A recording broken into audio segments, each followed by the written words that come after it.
till I'm out of breath. Then I took the finger on the scale, going a finger left. Kept on dropping finger on the scale, going a million steps. First I get the nigga with a right, then I swing a left. Kept on dropping beat after beat till I'm out of breath. Then I took the back and cut the stick till we bloody wet. Boy, you do mistake, real players when they come to that. Doing this thing slavery, but nigga, when you hang your neck, how you gonna get the check? Right, I hope I am a threat. Shoot at you with ass like they killer. Know you scared of that, scared of that. Finger on the scale, going a million steps. First I get the nigga with a right, then I swing a left.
Keep on dropping beat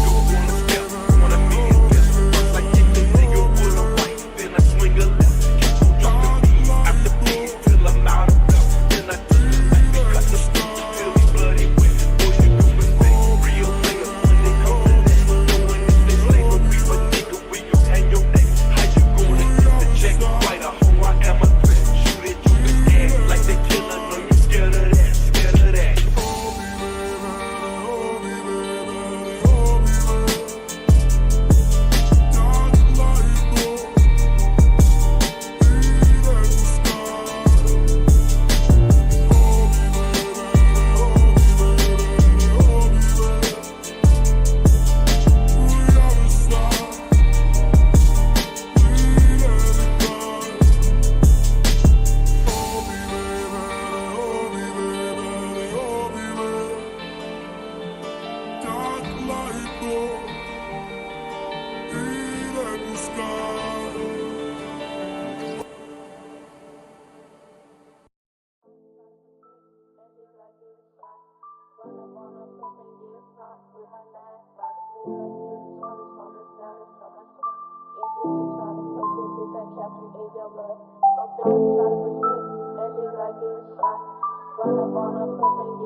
What's going on, guys? I hope everybody's having a fantastic morning here. I'll tell you what, the long-term account is really having a good morning here as that SPY is breaking out above the double top that we just recently saw. As of yesterday, there was a pretty big double top going on right around 456.30 to 456.40. And boy, this morning it broke out with some velocity all the way up to 57.60.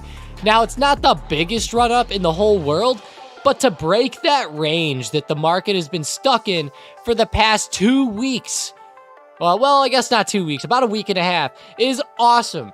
Like, just, you know, the sheer momentum that it took to break that in pre-market was amazing. Now, I'm really hoping that this can continue and hold up at market open. It's going to be pretty hard to tell here, you know, it's scary to see, I guess, what it does. I'm really looking for a nice continuation, though.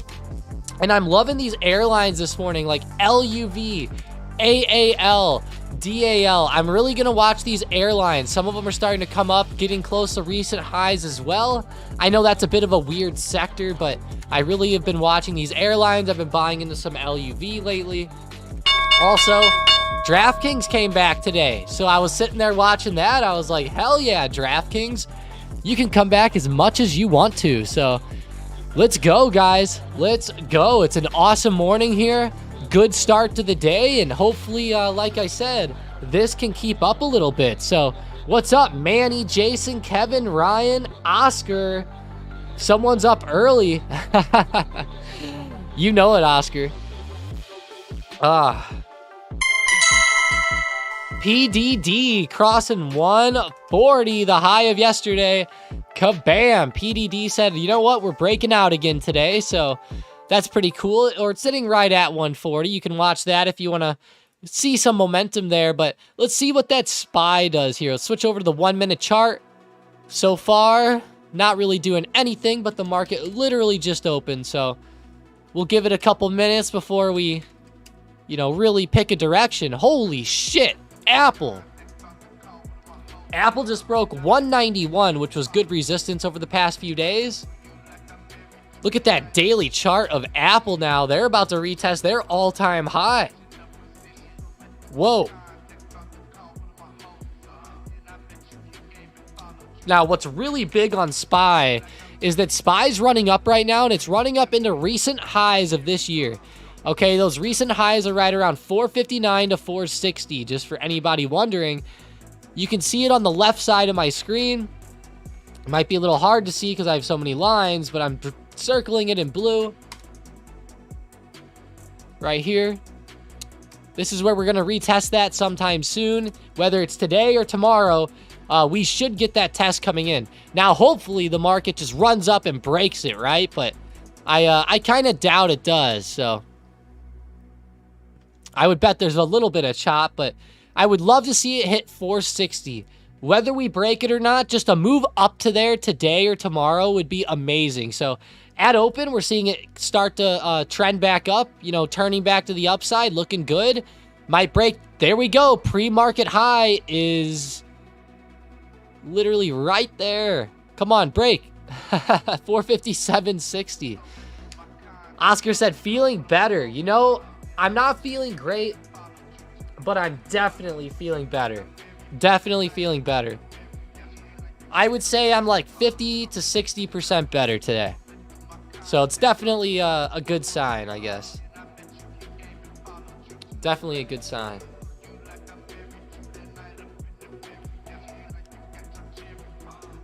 Hang on one sec.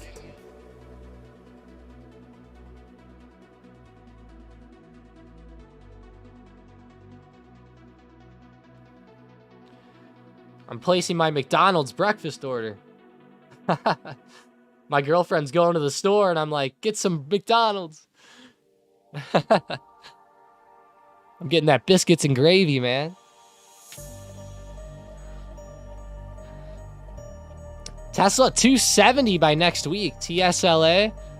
Nice. 270 would be nuts, but look at Tesla today. Holy shit. It had a double top this morning around 250, and boy, oh boy, it is exploding above this recent high. Look at the hourly chart. Gosh. Tesla's really getting up there. And don't forget about the Tesla event coming up. This is huge. Elon said that the Cybertruck deliveries are going to start on Thursday. And then we go look. Tesla has their big delivery event. It's going to be huge here. So be ready on Thursday. I think it's at like 2 p.m. Hard to... They didn't give me an exact time on here, but let's see. Tesla Cybertruck event. Time. Idiots. No one ever says the fucking time. You gotta like literally look it up. 3 p.m. Eastern. Okay. So 2 p.m. Central, 3 p.m. Eastern. Great. Right around the end of the day. How nice, Tesla. Right during power hour. You couldn't have waited till the market closed, could you? Maybe that's the whole point. Maybe he wants it to come out while the market's open. I'll be honest, it's not a bad strat by him. I would do it with the market open too. It could be a negative, I guess, if it goes against you, but why not? Screw that stupid after hours price action, right? Let's effing go SoFi. You know, I was actually eyeing them up last night. And yes, they are doing great today. Square also breaking out above recent highs. PayPal's been on watch. They are also moving. One of the buy now, pay later stocks just ran above 60. And that's PayPal up 2.5% today. AFRM does not stop. Another huge day.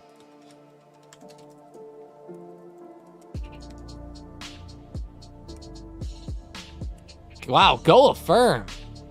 4% again. How high can they really get? How high are they going to go? The buy now, pay laters are nuts. Now, Boeing sucks today. That one's terrible. But let's get back off of them. Let's go over to that SPY again. 458 almost. It's 5 cents away right now from 458. And the big news this morning was the GDP numbers. The GDP grew at 5.2%. If we go over to our estimates from the past couple days, they were expecting 4.9 to 5%. So to see 5.2 is a big, big reading there. So really glad to see that.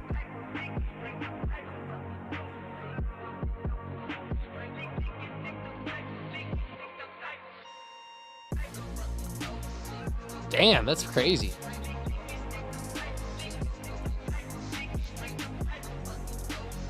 Man, SPY looking great. QQQ running too. They're all running. They are both exploding today.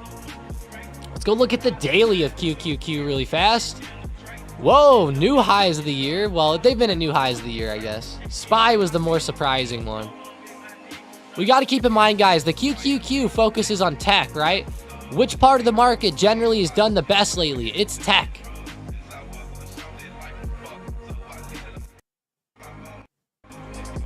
Hold on, guys. I'm messing with the volume. It's so touchy. But yeah, SPY, we got to keep in mind there's a lot more in the S&P 500 than the NASDAQ. Like, there's banks. There's all types of shit. Pharma companies. You know, all types of stocks. Whereas NASDAQ is all tech, so of course it's at new yearly highs. Makes sense. Sniper has LMND, lemonade, really? Whoa. I'm surprised the Sniper called out lemonade. It's not every day I don't think I've ever seen the Sniper call out lemonade. I'll tell you what though, the daily chart setup on lemonade actually looks awesome. This is a very bullish pattern. Getting a nice recovery now. I would think there could be at least more green today or at least over the next couple days. What's up, Juice? Veery Golf. Nice. Thanks for joining up today, guys.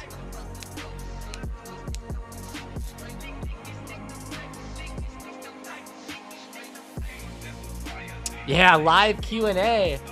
Hey, guys, don't forget. Good job, Xbox. You reminded me. There is the live Q&A tonight for all premium members. Just wanted to show you guys this really quick. I'm going to bring up the Discord really fast.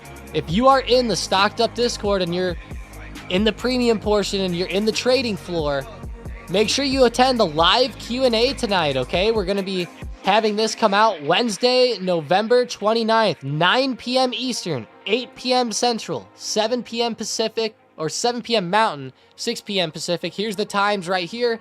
Check out hashtag event information. Live Q&A tonight, Wednesday, November 29th. So let's go, guys. Join up to get in tonight. Just whenever it's time, go to the live Q&A channel down here. It's in the trading floor. It's at the very bottom. You just click there, and it puts you in. It says you're waiting, and then there's some music playing. Once it starts, you'll see Mike's screen and everything like that. So good job, guys. Let's go. Appreciate you guys watching today, and hopefully you guys join up on that tonight. Of course, if you have any questions, you can throw them out there at the live Q&A, and we'll answer them to the best of our abilities.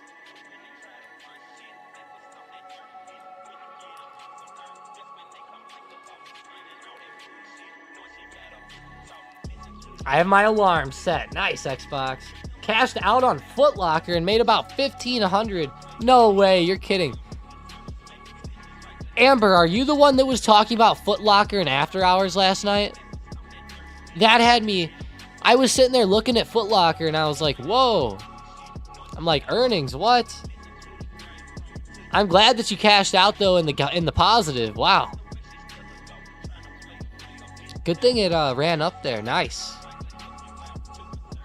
Well, early this morning, yes. Okay. I thought somebody talked about it like last night or something, but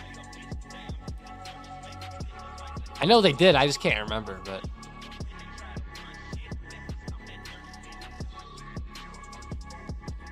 nice W's in the chat. I know, right? Hey, Joe. Let's go, Joe. Thank you. Thank you for the super chat, man. I love it. Let's go. All right, Thank you. all right. Appreciate that, Joe. Hope you're having a good morning yourself. Tangy said I'm back. Hey, welcome back. SPY rolling down to pre-market high. What? Yeah, it is. Damn, it really is. Watch 457 support again. No. That's a big area right there to watch today. It's not really that low yet, though, so just keep that in mind. It's not down too much.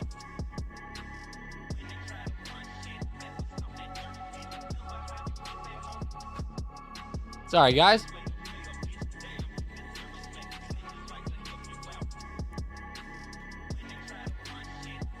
Man, Joe, that's awesome.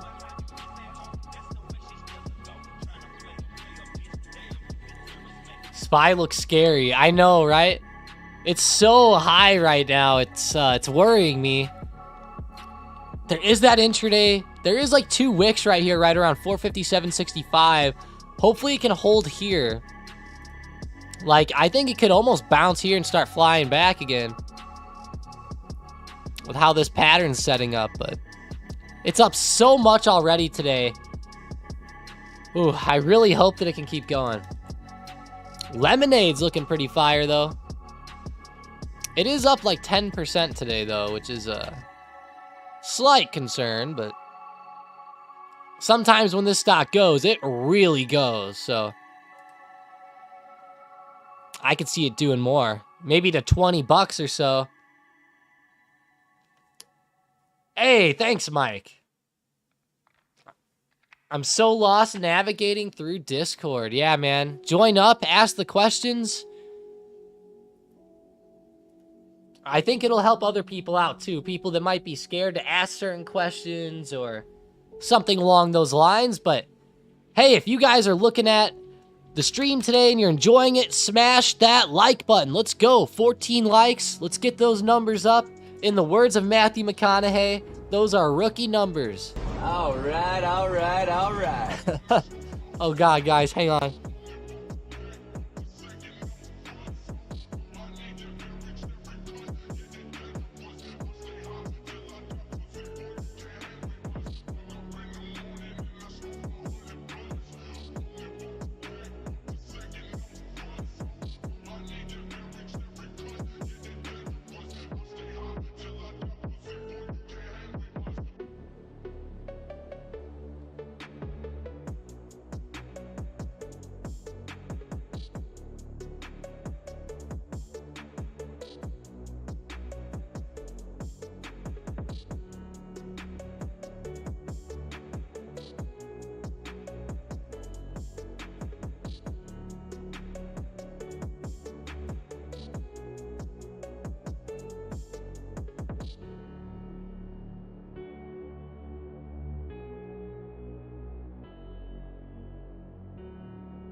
Sorry about that. It's not as bad as yesterday, but the bullshit is definitely still there. So appreciate you guys putting up with that for right now, but thank you there. What's the setup? Kyle says, you know what? There's a lot of great ones out there, Kyle, but they're all momentum and they're all breakout type of plays. So, or the majority are. So I'm sitting here watching the watch list and you can almost pick anything and choose it up. Like AI, here's another one, Lucid, you know, AMD, GM. The problem is that they're up so much right now that running into market open, I think that they could end up coming back lower. You know, that's the big scare, right? Everyone's like, well, aren't they up just too much? And I think that they are, but at least intraday, I mean, you know, I'm not saying like that they can't keep going up day by day, but whenever you go look at some of these stocks, like Affirm again, and you're like, holy shit, like, is it worth trying to play the breakout again here? I'm not sure. So I try to gravitate more towards these smaller stocks recently, like Square. I'm not saying it's a small stock, but look at their daily, right? Like whenever you zoom out, they're really, really low. Now they've been coming up a lot lately, but keep an eye on Square right now. It's actually sitting like right at the high of day. I think this is a great call opportunity here as it breaks out. Zoom is another one that I was really watching today, but this one is not going the way I'd hoped. So I'm not really gonna look at that one too hard. Silver, nice. SLV is the chill trade. Yeah, it is. It definitely is. Jason said GameStop. I'll look at GameStop a little bit on here, but I'll be real with you guys. I am not going to be covering GameStop too much. This is how people lose money right here on this type of stuff. So AMC and GME are like off the radar for me, but I did see that GameStop started popping up a little bit yesterday. So I was looking at it and I was like, wow, you know, that's a pretty good recovery. I don't know how much more it has left in the tank. It might be decent to watch for like day trades and stuff, but I'd rather stick to stuff like Square and just trade the breakouts on that, or maybe on some banks or, you know, something like that. I always say, why get into the risky stuff if you can just trade the safe stuff? But GME was top on your watch list. Oh, well, I'm sure it was. 14. I'll just take it off. That way people won't have to. There we go. Now you won't see it anymore. I really don't even want it on my watch list, to be real. It'll definitely stay in the back of my memory, though.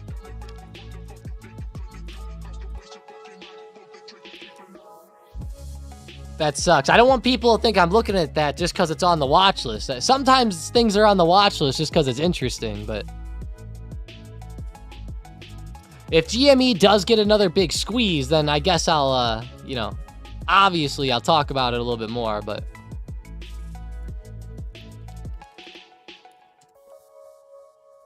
I feel bad. Does anybody out there still hold GameStop? Like, is anybody out there really still holding that? I'm curious. If you are, let me know.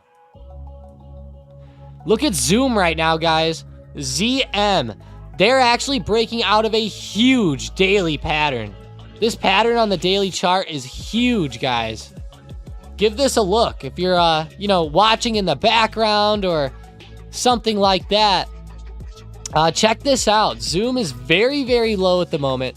They've only popped up 8 points from their low. So let's just say the low is 60. They're up like 14, 15 to 20% right now, depending on where you count the low at. So I'm seeing it start to break out of this big trend line here. Now, this trend line on Zoom is huge, guys, huge. It broke this trend one other time and then failed. This might finally be the time where Zoom gets a good move up and out of this trend, okay? So I'm going to be watching Zoom extremely, extremely carefully over the next couple of days as it's starting to break this channel because it's looking badass right here.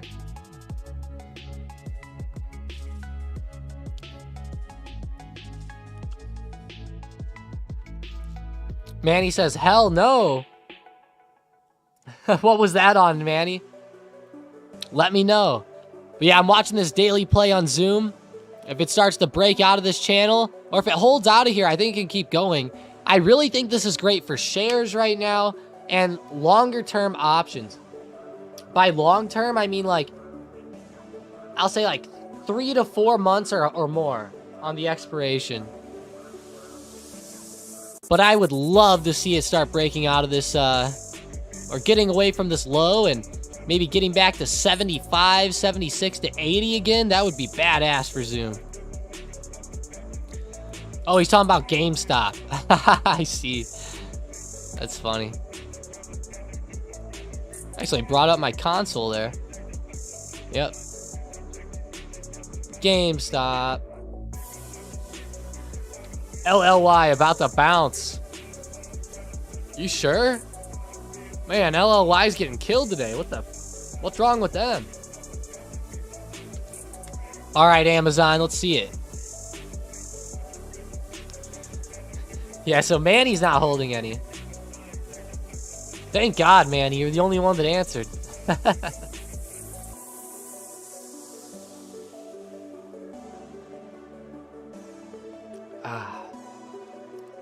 Redfin, Wish, UPST. RDFN, nice. Yeah, really coming up. Let's see that daily. Okay. There's a lot of room overhead here on Redfin. I like it. Wish. Wish isn't my favorite, but the setup looks pretty fire, actually, on the daily. I like the setup, though. It's not my favorite stock, but man, the way it's trading with the way it's starting to break back out looks nice. Pretty bullish, like stair-stepping pattern going on. Love to see that. Ryan said SPY double top rejection. Oh, yeah. You are correct. An intraday double top has been achieved on SPY. The 1 minute chart. Now, that could break pretty quickly, but we'll watch it. Be right back, guys. Got a cough.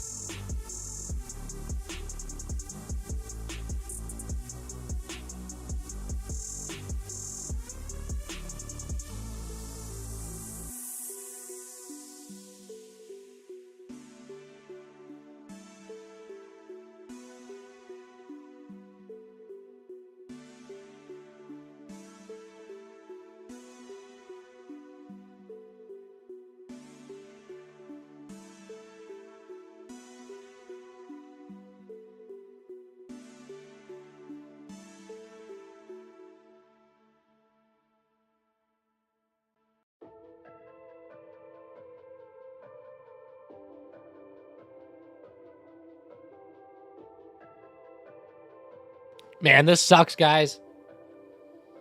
All right. You ready for that GTA 6 trailer? Yes, I actually am. How's TTWO? I haven't looked into TTWO in a couple weeks. It's holding up very, very, very high right now. Looking really, really good. This is actually a very bullish type of setup, too. Whenever you see wicks like this, I love this type of pattern. Now, it's not necessarily the biggest breakout type of play, but like, let's go look at X, which is US Steel, right? Look at how X has been moving. Look at X. I know it's a totally different stock, totally different sector, but a lot of people, they'll attribute like TTWO's candles. They'll be like, well, I'm not going to buy this because look at those candles right there. Like, this stock's doing nothing. You know, I can see it. I can see somebody saying it just like that, you know. But at the end of the day, it's doing a nice, slow and steady, like, uptrend. And I think we'll see some bulls come in. It's just one of those bullish price action type of setups. Once you see this setup and this pattern like this enough times, you're like, damn, that is kind of weird, isn't it? Ooh, super microcomputers. Nice, good call. I like that you called this. It's running up into recent resistance. Good stuff, Ryan. Yeah, right up into resistance at 306. If we could break that on SMCI, This could be a lot better of a play today, but just be careful in case that double top holds. Uranium seasonal profit taking is happening right now. Watch 90 days out for the next entry point. Nice, Tangy. Appreciate the, I guess the update on uranium there. CCJ is about to come down from all-time highs, it looks like. UEC. UUUU. They were almost up to highs of the year. UUU was. CCJ was at all-time highs, but...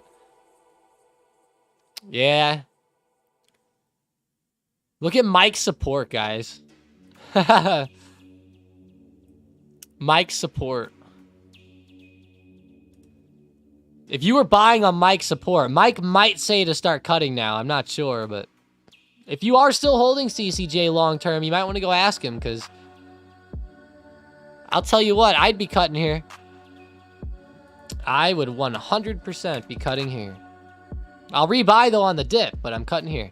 All right, SPY broke that double top that we were talking about with some velocity. Ryan, good call.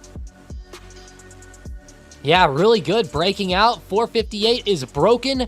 We need to be really careful as it gets to 459 to 460. That is the high of this year. I would doubt that it just runs above that today, so really watch those levels overhead. One thing that I usually like to do, and you guys can try this out today maybe, I really like to find these like little ranges like this. SPY was in a little range where I'm circling. I like to kind of measure this out. Now, this is kind of stupid, but like we could like clone this. Bam. So like a lot of times, like if there's like a flag pattern or if there's like a pattern like this, a lot of times the move to the upside will be about the same distance as the move that was, you know, initially running up into that range. So like right here, we drew out that circle. Like I would think SPY could at least get to like 458.70 at least, just so it could like have that same type of price actions at the beginning of the morning. But that double top breaking's nice. Hopefully it can get a nicer run. Because as of right now, the only people that won were like real scalpers. I mean, it only broke out for 2 minutes before these red candles started coming in, but... all right, Boeing, what are you doing? Coming back? Citigroup, there we go. The bank's looking good again. JP Morgan. JP Morgan. Nice.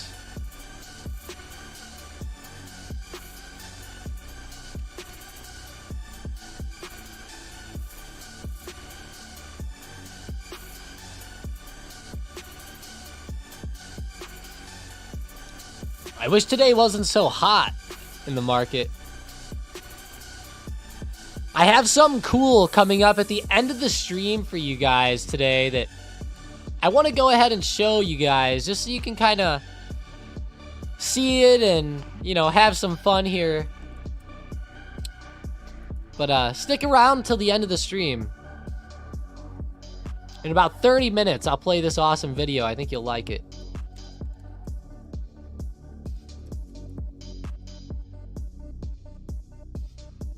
I promise this one won't get me banned. At least I hope not. Where do you see support / resistance on Zoom? Well, I went over Zoom a lot earlier today. Honestly, I'm not even looking at support or resistance at all, but there's big support at 60 and 62. The big thing I'm watching on Zoom today, and I went over this earlier, is this big trend line overhead. So I'll draw it out here in blue. I'll circle it. This is really what I've been watching for. This trend line's finally starting to break right here. And once you get a solid break of trends like this, the stocks can usually explode, guys. Like, I mean, explode. Now, a lot of people will say, well, Tom, the trend line doesn't make it explode. Well, it kind of does. I don't know what causes this to happen. I don't know if it's like algos buying in as the trend breaks. I don't know if it starts showing up on everybody's scanner. I don't know what, but something goes on these trends that really affects the price action of these stocks. And if you say that it doesn't, well, I'm sorry, but you're wrong. So I'm sitting here watching Zoom, and I don't know exactly who's, running this breakout of the trend. I don't know exactly what algos are pumping this, who's pumping it, or what. But I'm going to watch this trend break very, very, very closely. You can see even whenever it broke the trend and rejected last time, it still had amazing price action at the trend. If we go back, that was September 5th and 6th of this year. So let's go to the hourly, and let's go back to good old September. Back here. Perfect. So see how back September 5th and 6th, we got the big trend break? And then look at how the trend became support, right? And then if we finally broke back under it, but it was like a support breaking, right? And we had a lower high. So you could have probably seen that coming at the time. Sometimes the trends, they don't continue. And I just wanted to show that. But the majority of the time they do. Because like if we keep zooming out more and more, you can see like there's a lot of hits here. Like right here a hit. Right here was a hit. Like lots of hits that would attribute. Now, this is an hourly, so it's not going to line up like the daily, but go out to the daily, you can see those hits a lot better. But I'm definitely watching this trend to start to break, and if we start to see a big run here, you can definitely ride that momentum up. And here, I'll even go to the SPY and show you like a big trend break recently with SPY, because, a lot of people might not like trends or something. Here's the SPY. I'm drawing out the trend in blue. Bam, right? Look at that. 2 hits right here in this circle. Big blue arrow pointing at it right now. 2 hits there.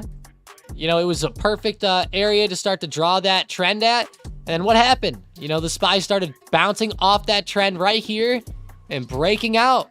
And it ended up being a fantastic breakout. A lot of bullish activity. Same exact setup on QQQ. Literally the exact same. I have it all drawn out with the red arrows right now. Check this out. Resistance or trend touch and move down. Trend touch, move down. Trend touch, move down. Finally broke the trend. Huge explosion. Huge explosion. So keep an eye on Zoom as it starts to break this trend. With how overextended it is to the downside, whenever you start to zoom out on like an hourly or daily chart, it has a lot of room back up. So I'll be watching this one so closely.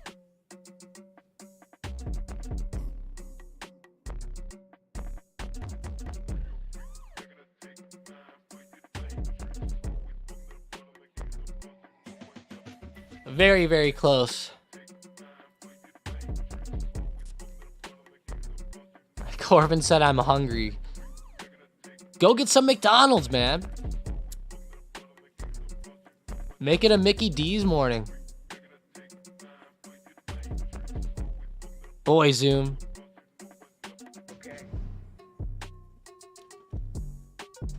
That daily chart just looks so good.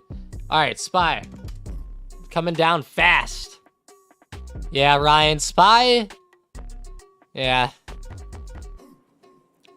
It had a big morning. I mean, this is what I'm talking about. Like, it was just getting a little too high on the day. I would love to see it hit 459 to 460 though today. I was really hoping that we could at least get there, but I was actually really worried that this was going to happen when the market opened. I thought it was going to fall over and do this when it opened, so I'm glad at least we got a little bit of uptrend before it started tanking. Yeah, QQQ's definitely coming down fast as hell.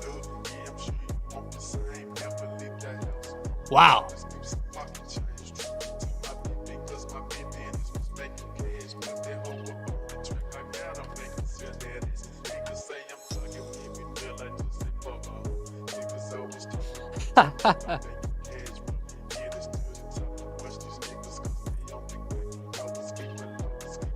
This is funny.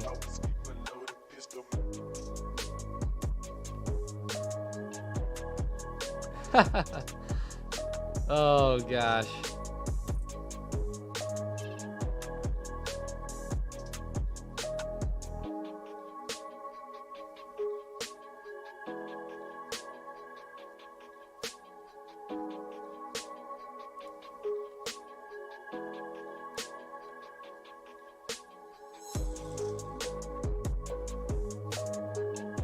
LMND's pulling back, Xbox said. Let's see. LMND.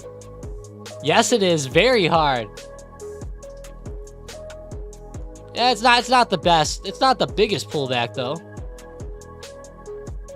It's actually holding up pretty well, actually, for right now. But I'm gonna guess it follows the market down. Yeah. Oh my God. QQQ just fell off a cliff, guys. Holy shit. And the SPY. That market's whack intraday, isn't it?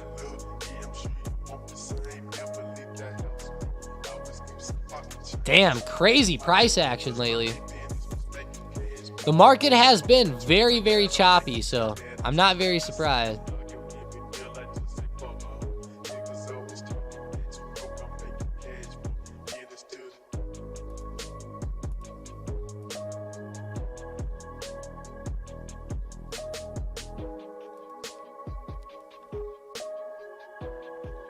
Sniper could stop out again.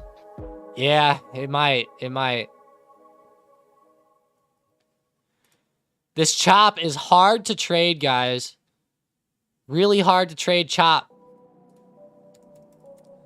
Here's what I have to say with chop is that whenever you're in a choppy market, one big thing to keep in mind is just that continuations are very, very hard to have unless you're getting it on a clear break.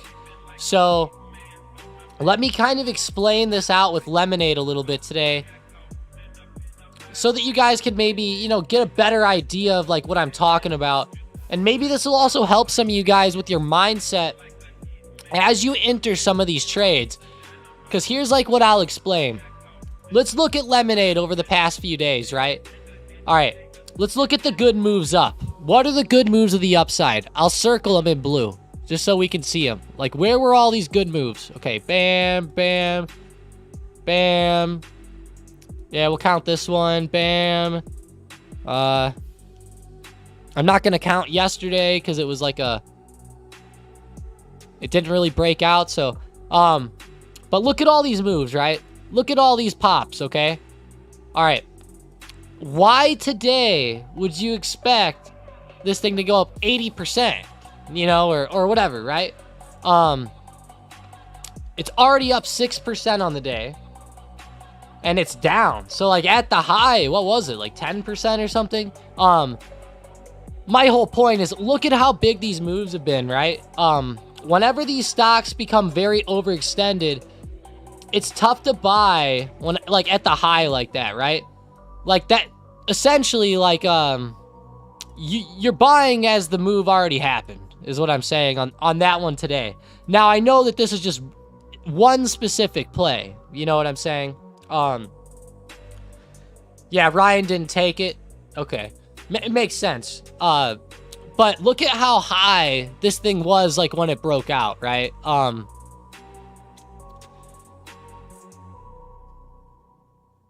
You could have still caught the move up, but it would have been a very quick scalp, right? Like, you would have had to cut it very quickly. And in a choppy market, cutting things fast is a great idea. You know, you need to be cutting very, very fast if you're trying to do day trades in a very choppy market. Do not try to hold that throughout the day, especially if you're already buying after the move happened or after a big move happened, right? Here's what I'll say with Lemonade today. When I'm looking at it, I'm looking at this double top recently. Pretty big resistance, right around 18 bucks. It broke out this morning, started running, right? A better entry today on Lemonade. I know hindsight's always 20/20. It really is. It's way easier to look at this after it happened and say, oh, well, you should have done this. But looking at Lemonade here, just, you know, going over this play, an entry should have happened more of around like the blue X that I'm putting out here today. Okay? You should have been catching an entry on this one somewhere here. Now, I know the sniper bot called this out, but I'm just saying for price action's sake and for like going over a play, you would want the entry somewhere here as it broke that pre-market high. Okay? That's where you would have wanted a good entry. Not up here, you know? So whenever you see the sniper bot call things out, you know, of course, in a super bullish market, stuff like Lemonade might go up 15%, but it was already up. Like, what was it? Like, 10% almost on the day, like 8% at the call out. So it was just to that point where it was just too high right there, right?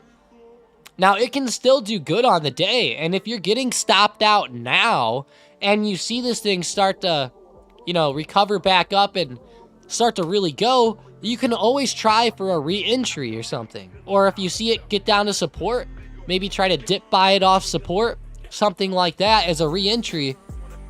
But I just wanted to explain that because, like, whenever I saw this today, I was like, wow, that thing really broke out. That's a tough entry, you know? That was my first thought, so.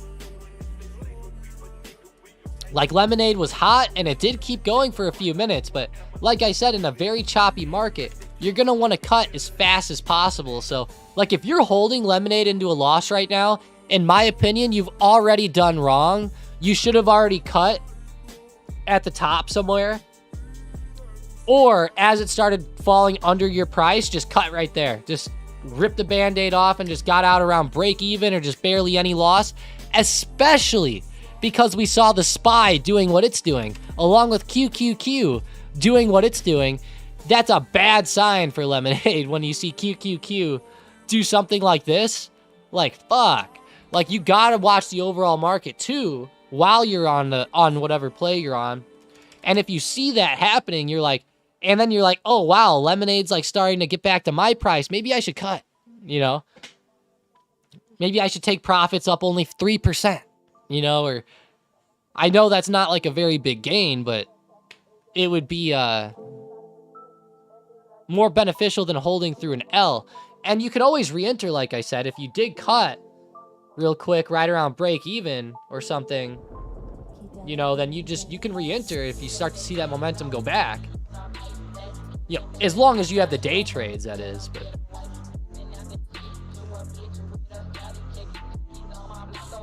Xbox said I was considering the Lemonade play. Now I'm just watching and waiting. It's always best to enter like right whenever the bot calls it out if you're gonna trade it. You know, like if you see the bot call it out and you immediately say like, I'm not gonna play it, and then you wait a while, you know, that can work, but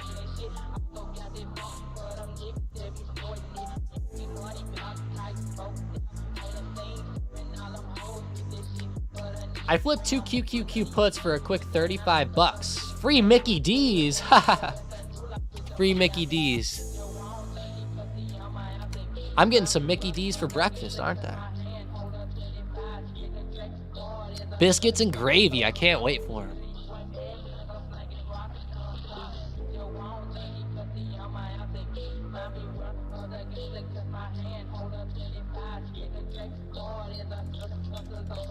Is Microsoft falling? Wow. Oh my god, this is so laggy. I gotta refresh this. Hang on, guys. Terrible. If your trading view ever lags, just refresh the chart. It'll get better. DraftKings coming down. Damn you, DraftKings. But yeah, that QQQ fell a lot today. Wow. Was this like a big fake out? That would suck now if the market went overly bearish off this. I don't think it will, but that would suck. I'll be right back, guys. Gotta blow my nose and stuff again. Looks like Zoom moving. What? Yeah, Joe, awesome, nice. Coming up the high of day, breaking. Zoom. That reminds me of the Sims intro, the old Sims intro. Let me find this.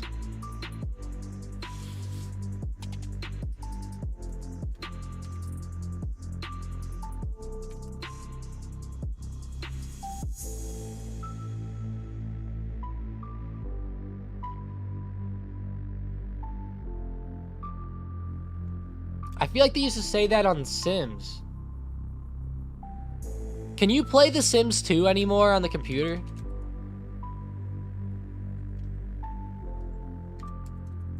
Sims 2 on Windows 11.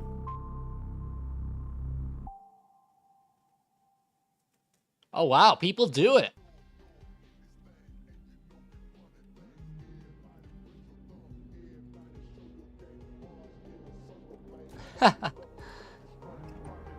I really love The Sims 2, guys. It's my favorite game. Not my favorite, but my favorite one of The Sims, I should say. It's far from my favorite game. Okay. It's just nostalgic for me. It's like one of the first games I ever played as a kid.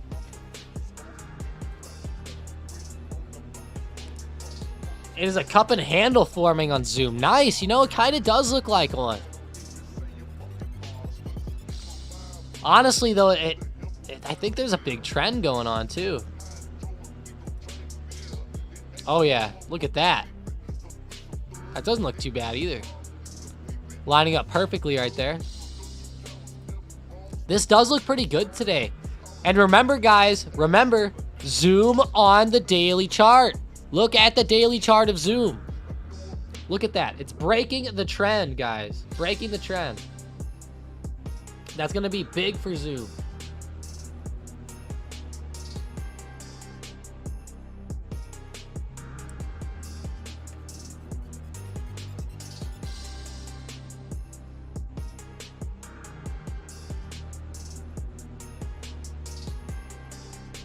Been in on puts with SPY for a bit. You should do a greed creed. Greed creed. That sounds interesting. Greed creed.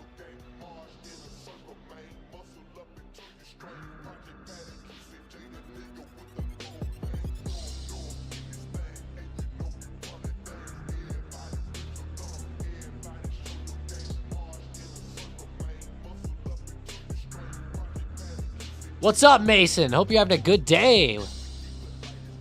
Hope you're having a good day. Let's go to that 1 minute again, though, on Zoom. Let's watch this thing break out, because it is on fire right now, guys.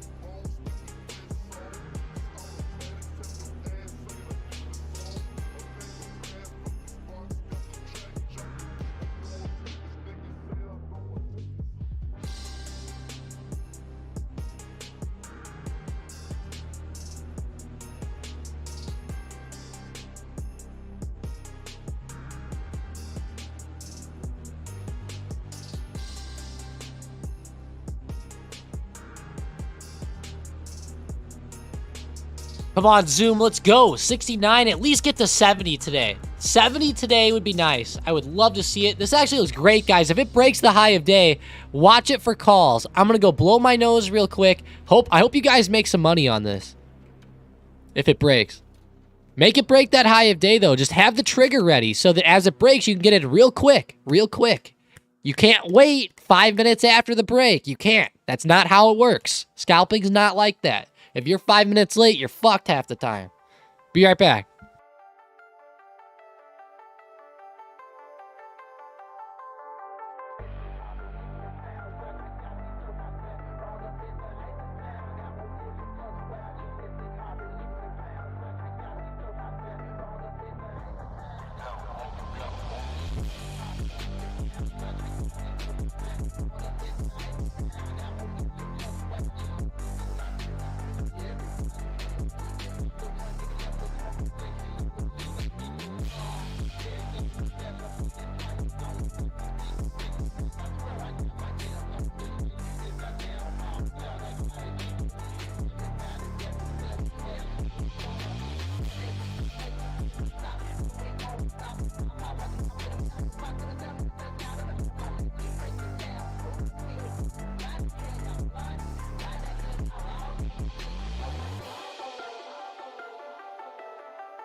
Sounds good, Tangy. Sounds good. Have a great rest of your day, man. Thanks for joining up today. Appreciate you being here. Of course, I appreciate everybody being here, too. Even the lurkers out there. Appreciate everybody. Make sure you smash that like button if you're having a good stream.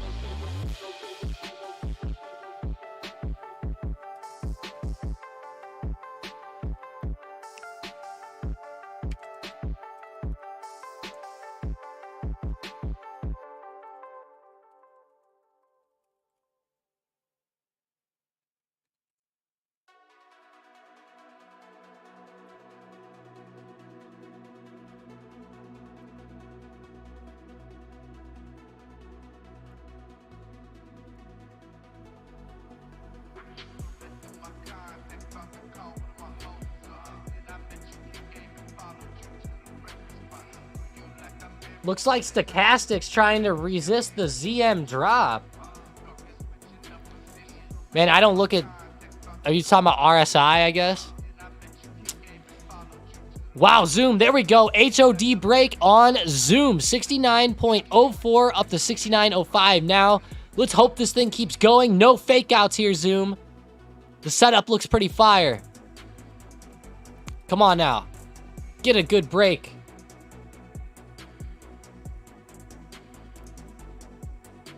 Hell yeah, Mason, smash that like. Come on, Zoom. I would love to see 70. 69.50 would be good enough, but 70 would be really nice. Are you kidding me? Hood is already running? Ha! There was a big money play yesterday on Hood.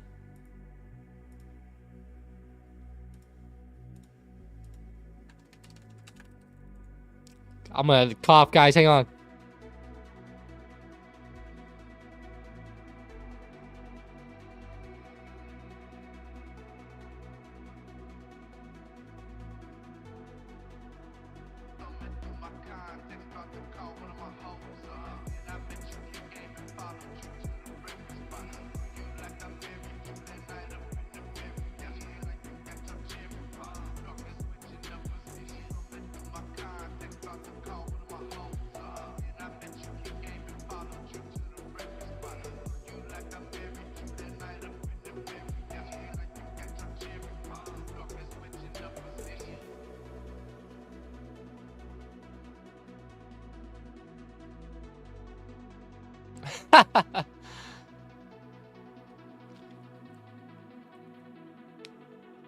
You guys got me dying in the Discord this morning. Can't even talk. I'm like laughing too much. Man. It won't go away. Alright, sorry about that, guys. SPY. Falling off again. Another huge red candle coming in. Same thing with the QQQ. I cannot believe how big of a drop that really is.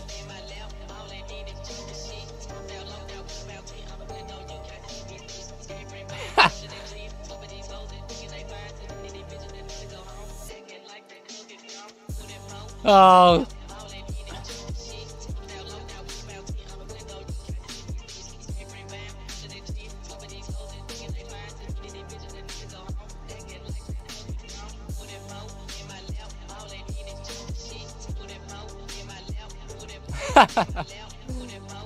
Oh, shit. I don't know why laughing really makes me cough. It's terrible. Ugh. Sorry, guys. Gosh. I feel like it's been pretty good this morning.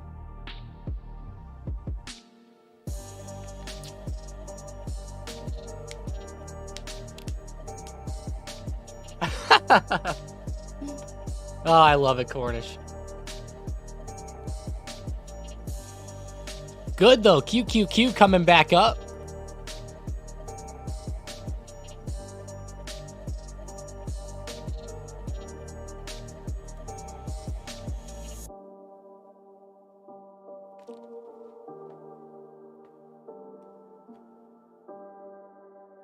Looks like Stochastic's trying to resist the Zoom drop. Oh, that was earlier. My bad. Come on, Zoom. Come on. Get up to 70 for us. No fake out. Damn.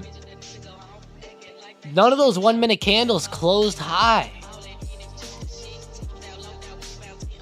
They all closed right there. Damn it. Come on, Zoom.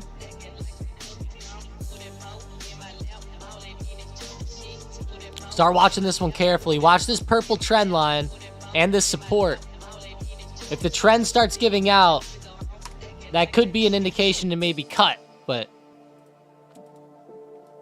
I'll be watching this one very, very closely.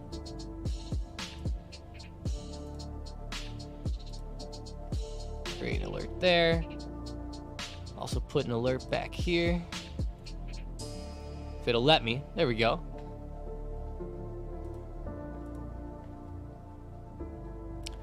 All right, here we go. Testing the purple line. This is where we want to see that good recovery up and off of this. Because now if this trend don't hold.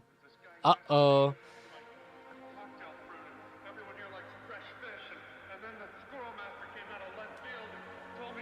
Gotcha, Albert. I don't use stochastics or RSI or anything like that. It really messed up my trading when I used that personally, but it can definitely help some people out, so I'm not going to knock it too hard.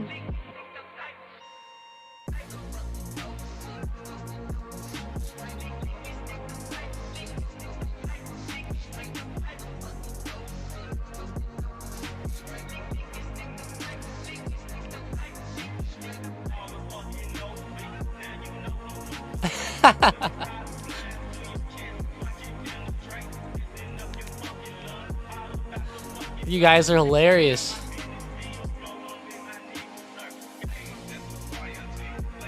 Disney's down $1. Oh no, not Disney. Guys, who's doing this? Stop selling Disney. Actually, you know what? You know what? Sell it more. I want to buy more while it's low. But I would take it going up. If you want to make it go up, go ahead. But I will be buying more on Disney as it gets down to like 86, 85. Somewhere around there. Definitely start those entries. I would think, just from like a charting standpoint, like looking at Disney on the drop right now and just on the overall move, I would think that Disney could come down and test like 85 again. Easily. Easily. That's a big support. Big support at 85, so I'll be watching for that 85 retest and firing off some shares down there once it gets there to 85. I love Disney, guys. I know that they don't have the best politics, but I think they'll be coming back nice and strong over the years.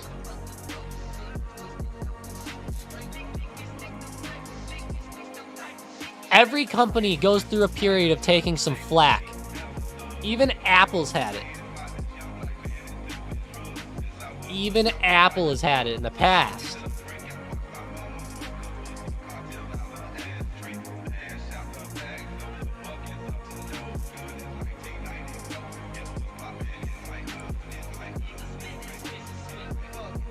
Oh, I know, Albert. I just don't like it.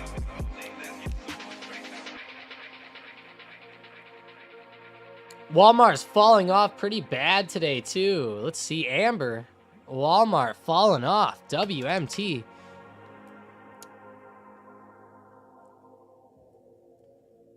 Good stuff, though, Albert. Learning some history there. Nice. Nice. Nice. Good little piece of history there. Cool.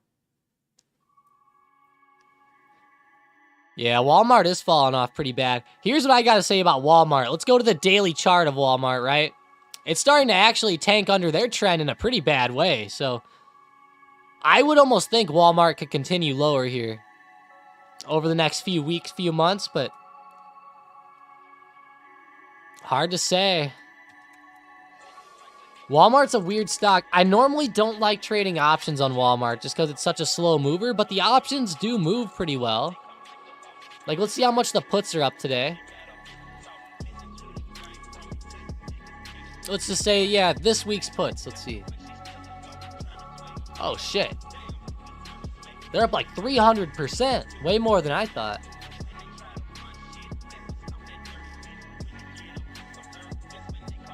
Oh, wow.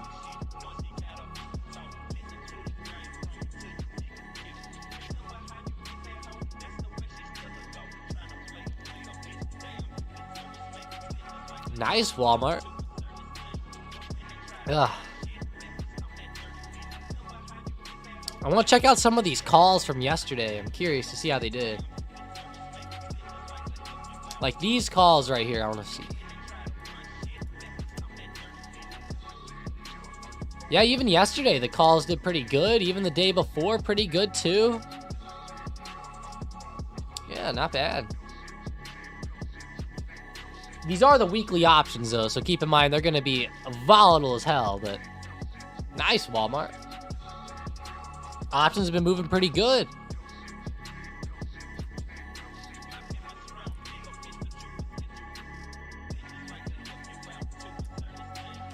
Spy likes 456.25. Yeah, I'm going to use that as a big support. 456, 456.25. It's right at that double top. Is right where it's starting to bounce at, right here. Let's watch that as support. Let me go to the 5-minute chart and draw this out a little bit better. Where the hell? Oh, there it is. I've been looking for that.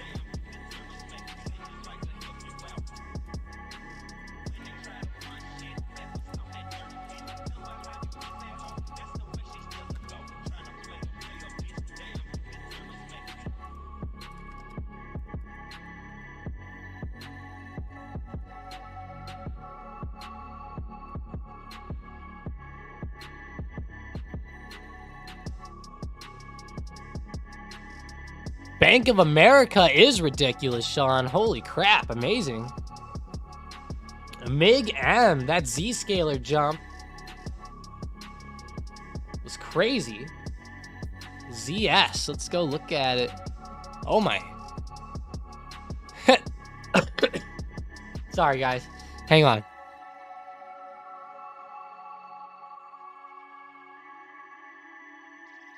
Man, that was brutal. Ugh. Hey, what's up, Melanie? Thanks for joining up.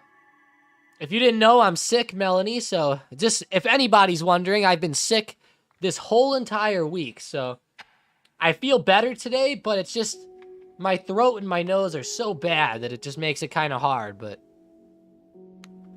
somebody at Thanksgiving got me sick. I can almost pick out the exact kid it was that got me sick, too. Like, I saw him coughing and yakking, and of course he was all over me because I'm the fun uncle.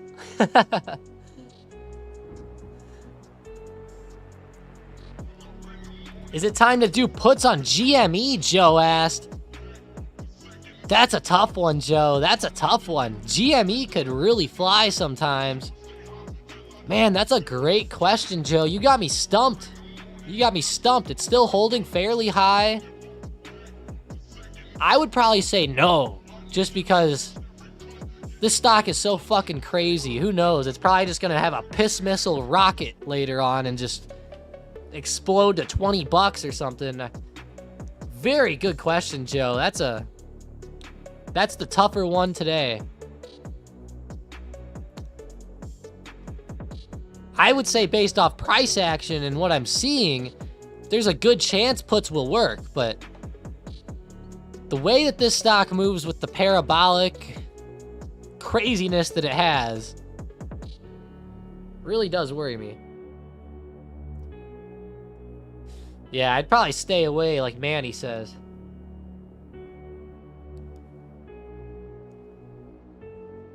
Should I re-enter Lemonade right now? Yeah, you know, it's bouncing off support pretty well again. Not looking too bad. It could be a pretty good entry here. Let me see SPY.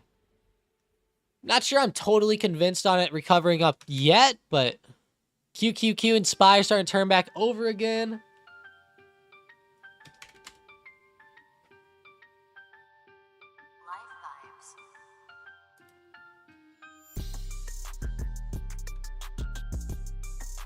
Oof. Do you think Nvidia will dip more? NVDA. Yeah, I do. I don't know how long it's going to take for it to finally start happening, but I'm not sure that Nvidia is going to be able to break 500.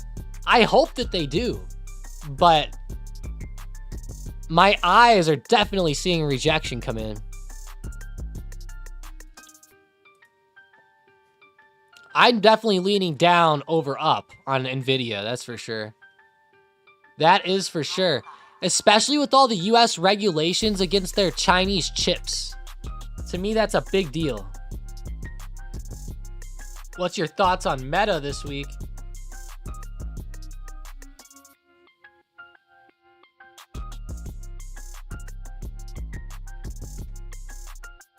Let's go look at Meta. META really falling down. Yeah, definitely a bearish type of pattern to me. It's about to break recent support in a big way. I love this. If 330 starts breaking, that'd be even better. Yeah, I'm watching it down. I'm watching Meta to the downside. I'll be watching for 330 to break.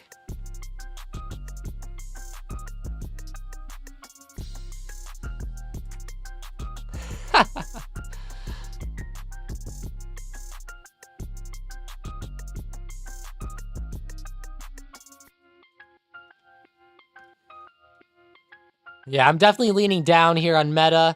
Really watch that support, though, at 330 to 329. There's been a lot of bounces right there, but I love the breakdown right here today.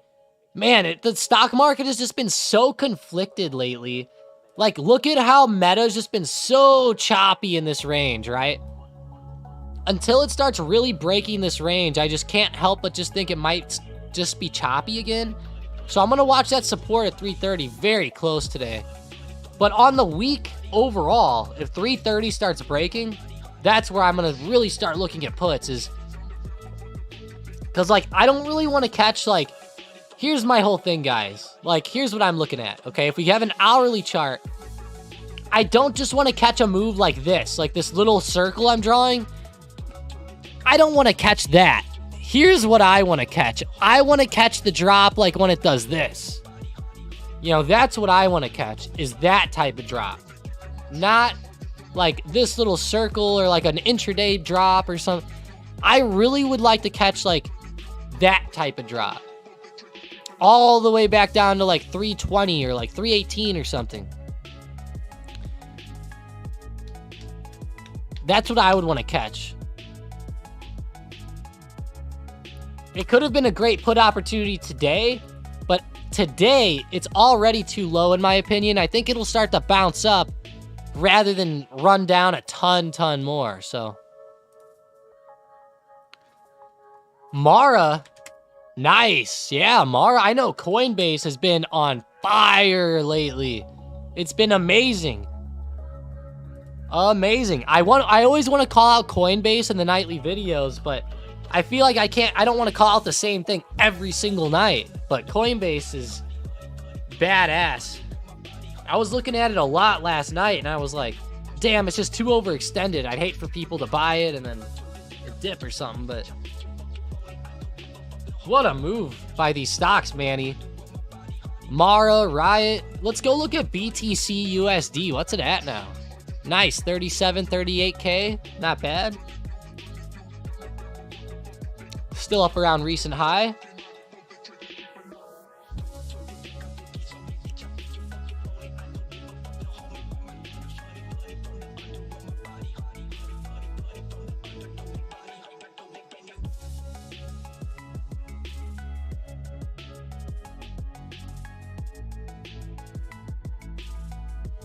Great early put options with SPY.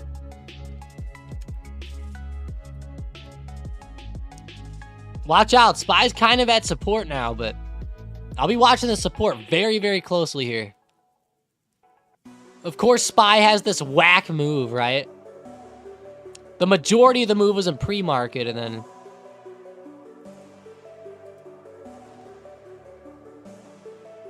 This is what happens when it's choppy out there, but...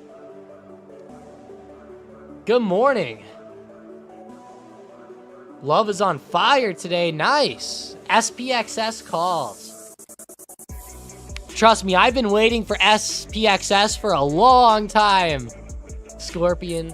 Man, I would love SPXS, but I'm really waiting for like a downtrend to start forming first. Because this market has been so resilient. It's just hard to short it. Even though I've been waiting for the opportunities, they just aren't coming to the downside.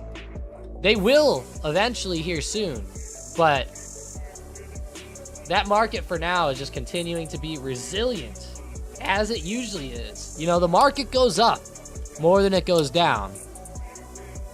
I don't know the exact stat on that, but if we go out in history, like, let's just pick the SPY, right? Let's magically pick the SPY. Let's do a 1 month chart.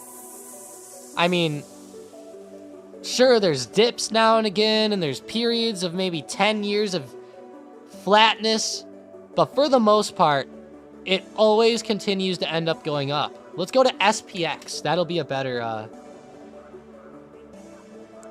idea. Now, it looks really overextended, right? Because we're, you know, the market always goes up. Let's go to 1994. Look at how overextended it looks now that you zoom in. Let's go to 1980. Look at how overextended the market is, guys. Let's go to fucking unless you go to 1929, where we had the all-time Great Depression, all the market's done is go up. And it's historically, look, way too overextended every single time. Like, look at the 90s. Look at this. If you would have bought SPX in like 1983, all right? And then you sold 10 years later in 1993, you'd be up like 200%. What's 200 divided by 10, guys? You should all know it. That's 20% a year. 20% a year. That is a shit ton of growth, guys, over that 10-year period. Let's continue to go further. Of course, we finally had a part where the market had to consolidate. The dot-com bubble, right? Consolidated a little bit. But you know what? Look at how much more it ended up going up. And to be fair, if you would have been buying on the dip during the dot-com bubble, you would have benefited greatly on that recovery up into 08. Greatly benefited from that. Like, let's go pick Apple and let's go find that recovery from 08 going higher.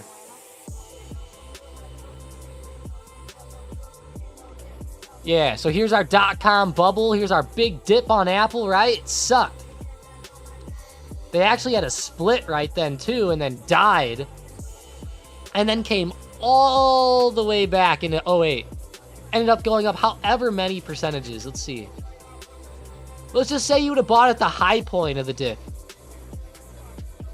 I mean, we're talking Apple went up 1,400% during that time, guys. And trust me, it's not like Apple was a no-name company here. Everybody knew him. This was back when Steve Jobs was still around. Or just after he had passed, I should say. But let me look up when he actually died. Okay, October 5th, 2011. What was that problem back with Apple that made him have that huge dip? I remember they had a big problem with the company, or there was something wrong. Everyone talked about, like, Apple went to $1 or something.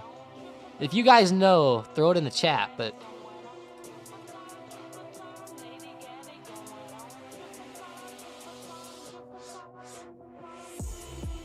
great early puts. Well, hey, I appreciate you guys joining up today.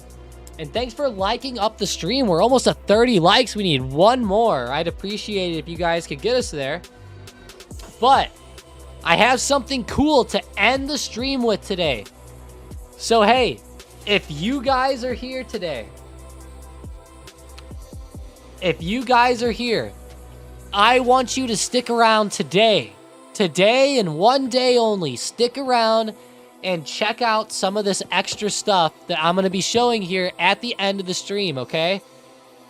It's about our homeboy, Charlie Munger, the legend, a legendary investor. I got a couple videos here that I would love for you guys to watch in the background or to hear about. You know, if you guys are working or something, just throw it on in the background. If you have some time, check it out. The first one that we're going to watch is his tribute video, okay? That's the first thing that we're going to watch. Kind of a look back at his life. And the second one that we're going to do is his final interview. His final CNBC interview. So, there's a couple cool ones to watch here. Guys, smash that like button. And hey, go comment Charlie in the chat. You know, let's give this guy some the recognition he deserves, right? This was a legendary investor and a legendary just human being in general, right? I love a lot of his quotes, and he wasn't just a guy about we gotta make money either. You know, he was really big about, you know, still maintaining like a good life and everything like that, which is probably why he lived to be 99. So let's look back at it, guys. Hope you guys enjoy this. His role in helping Warren Buffett become one of the richest people on earth. Charlie Munger was best known as Warren Buffett's right-hand man. Their investing partnership dating back decades. I would say that every time I'm with Charlie, I'll get at least some new slant on an idea that causes me to rethink certain things. And we've had we've had so much fun in the partnership over the years. It's been almost hilarious. It's been so much fun. Buffett credits the Berkshire Hathaway vice chairman with teaching him the importance of paying up for high-quality businesses. When he weaned me away from the idea of buying very so-so companies at very cheap prices, knowing that there was some small profit and looking for really wonderful businesses that we could buy at fair prices. It's not that much fun to buy a business where you really hope this sucker liquidates before it goes broke. The willingness to pay for quality paid off for Munger and Buffett in deals like their 1972 purchase of See's Candies and their decision in the late 1980s to buy a substantial stake in Coca-Cola. Before his Berkshire days, Munger owned his own successful investment firm and practiced law. In 1962, he and a group of attorneys founded Munger Tolles, now known as Munger Tolles and Olson, a very prominent law firm. Munger, like Buffett, grew up in Omaha, Nebraska, and as teenagers, they both worked at Buffett's grandfather's grocery store, but not at the same time, as Munger was 7 years older. It wasn't until Buffett was in his late 20s and Munger was in his mid-30s and living in California that they were introduced to each other by mutual friends. We had dinner together in 1959. In 5 minutes, Charlie was rolling on the floor laughing at his own jokes, and I do the same thing. They began to spend hours each week on the telephone, talking investments, and Buffett urged Munger to trade in a career in law for one in investing. I met Charlie, and he was practicing law, and I told him that was okay as a hobby, but it was a lousy business. So Fortunately, I listened. From 1962 until 1975, Munger's investment partnership produced a 19.8% compound annual return versus just 5% for the Dow. It wasn't until 1978 that Munger formally joined Berkshire as vice chairman. But Munger's even-tempered, risk-averse, and pragmatic approach to investing was a major influence on Buffett from the time they first met, helping Berkshire Hathaway grow into a multi-billion-dollar conglomerate that owns well-known businesses like Dairy Queen, Geico, Helzberg Diamonds, and Burlington Northern. Munger, however, didn't limit himself to just Berkshire. He was chairman of Wesco Financial from 1984 until 2011, when it was totally assimilated into Berkshire. During those years, he was known for his deadpan humor and straight-shooting style at shareholder meetings where he interacted at length with his investors. After Wesco, Munger moved the show and his growing collection of fans to another company where he remained chairman, the Daily Journal. Charlie? Yeah. One of my favorite lines from you is you want to hire the guy with the IQ of 130 that thinks it's 120, and the guy with an IQ of 150 who thinks it's 170 will just kill you. You must be thinking about Elon Musk. He brought his blistering one-liners to Berkshire Hathaway's annual meetings, too. What I needed to get ahead was to compete against idiots. And luckily, there's a large supply. And professional traders that go into trading cryptocurrencies, it's just disgusting. It's like somebody else is trading turds and you decide I can't be left out. Charlie's big on lowering expectations. Absolutely. That's the way I got married. My wife lowered her expectations. And despite a net worth of around $2 billion, for Munger, money wasn't everything. All you succeed in doing in your life is to get early rich from passive holding of little bits of paper. And you get better at only that for all your life. It's a failed life. Life is more than being shrewd at passive wealth accumulation. Well, with that, we're through.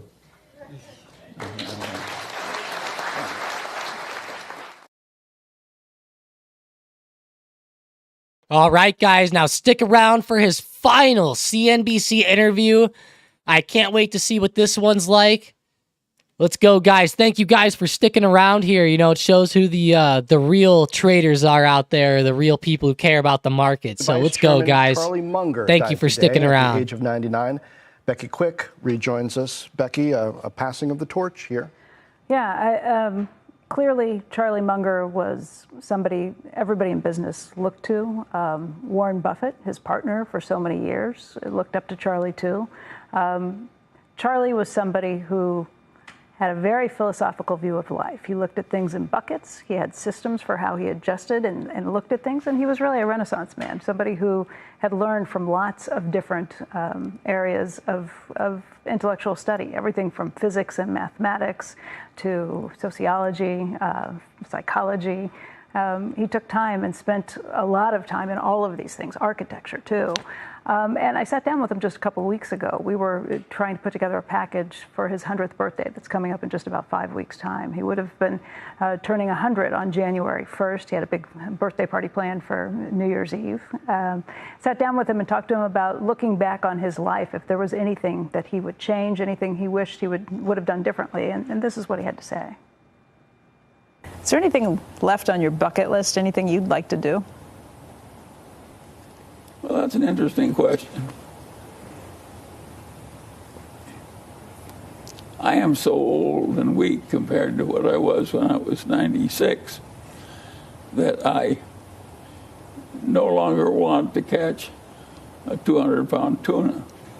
It's just too goddamn much work. To get it in takes too much physical strength.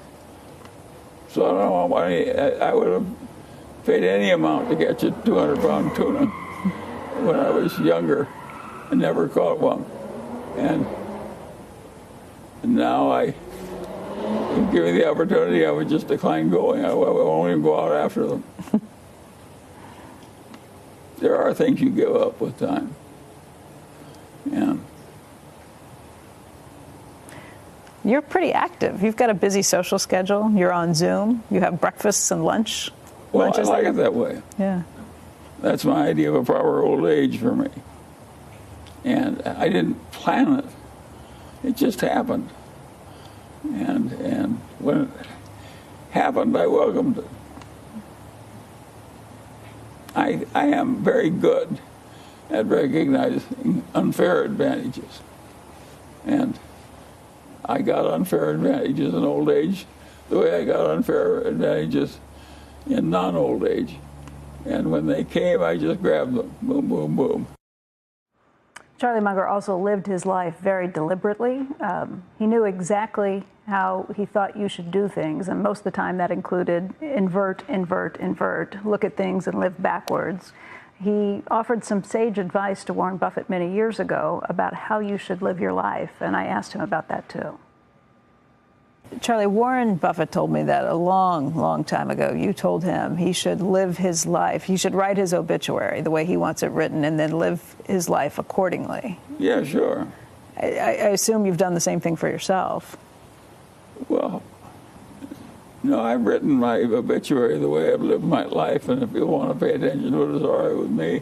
And if they want to ignore it, that's okay with me too. I'll be dead, but what difference will it make? And so, but I think it's not a bad idea. Listen, Warren and I both live in the same house for decade after decade after decade. All our friends get rich and build better, bigger and better houses. And naturally, we both considered bigger and better houses. And I had a huge number of children, so it was justifiable even. And I still decided not to live a life where I looked like the Duke of Westchester or something. And I was going to avoid it. I did it on purpose. Why? I didn't think it would be good for the children. That it would spoil them? Yeah, it's. Well, in a rich family, you think your duty is to use the wealth to live grandly. That's what everybody's doing with the money. You will learn from the people that are doing it. Is the plan for your life, the obituary you would write in your 30s, the same you would write today? Sure. I basically believe in the soldier on system. Mm-hmm. Lots of hardship will come, and you gotta handle it well by soldiering through. And a few rare opportunities will come. You gotta learn how to recognize them when they come, and not make too minor a trip to the pie counter when the opportunities are. Journalist, so I know there's remove here, but at the same time, when you spend the amount of time with someone that you spent with Charlie Munger and with Warren Buffett, it's tough. But you know and knew him so well. We talk a lot about how right people were when they reach this kind of stuff, what they were right about. But how did Charlie Munger react to being wrong about things? First of all, yes, Charlie was my friend. Known him for a very long time and respected him enormously. I think Charlie recognized and is quick to admit when he's wrong. I don't think he often thinks he's wrong. He even said to me at the time, a couple of weeks ago when we were there, he said, look, people think I'm too opinionated sometimes. Maybe I come away with my own thoughts on things, and he did.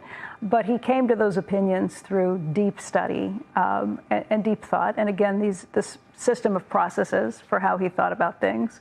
But I think he had no problem admitting when he made a mistake and when that became obvious, too.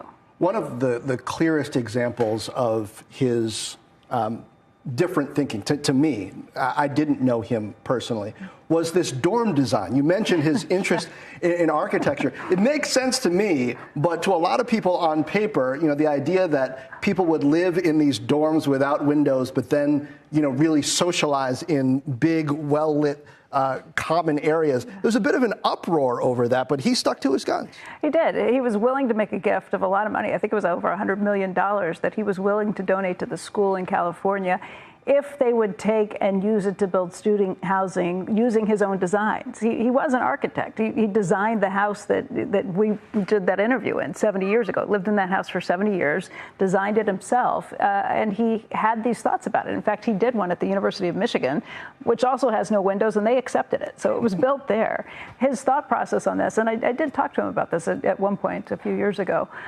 his thought process on this is that, yeah, you're not going to get a window, but you get your single room, a place where you can go if you want to stay. But he didn't want it to have windows and have people to stay in their rooms. He wanted them to go there to sleep, to study if they needed to, but then to get out into the common areas and meet with other people, because he thought it was really important to kind of push people out to socialize and interact face to face. And where I went to school, DePaul University, sororities did something like this. It was called cold dorms, and you'd have, I mean, I've never been in one, but you'd have these bunk beds without windows. I've never been in, and they would sleep in there, but socialize in the social space. So there's some legacy of that and of it working, even though a lot by the of way, people Charlie say, would not think he was wrong on it. He thought he was right. I'm sure. I'm sure. And such a track record, such a personality. Yeah. We're getting close to the end of the hour, but what's going to stick with you, either moment-wise, wisdom-wise, about Charlie Munger? Look, Charlie is the fastest brain, I think, of just about anybody you've ever seen. Warren Buffett says that he can look at any deal and pick it out faster than any person on the planet and know what's wrong, what might work with it, what might be wrong. But it was the same thing with just about anything you fed him. You feed him a problem and he could spit back and answer instantaneously. And he'd think through so many different things. He was opinionated, sure, but he was kind and a very decent person, and that's what I'm going to miss most about him. Now let's bring in Josh Brown. He's the CEO and co-founder of Ritholtz Wealth Management, obviously a CNBC contributor.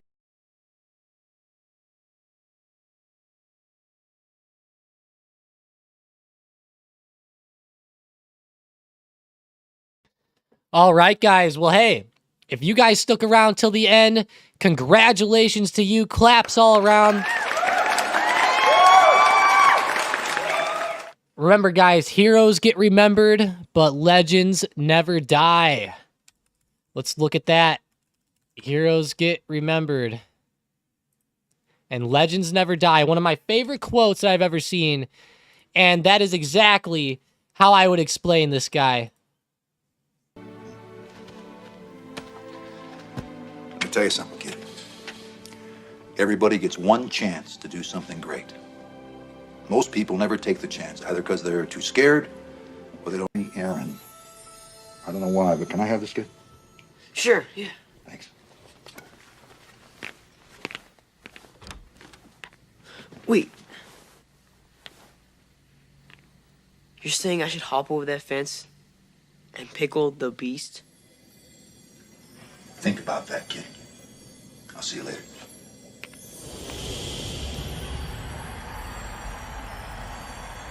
Remember, someone's telling you something, kid. Oh, it's right at the If I was end. you, I'd listen. Did I miss it? But what? You're the one with the rubber legs. Figure it out. Henry Aaron.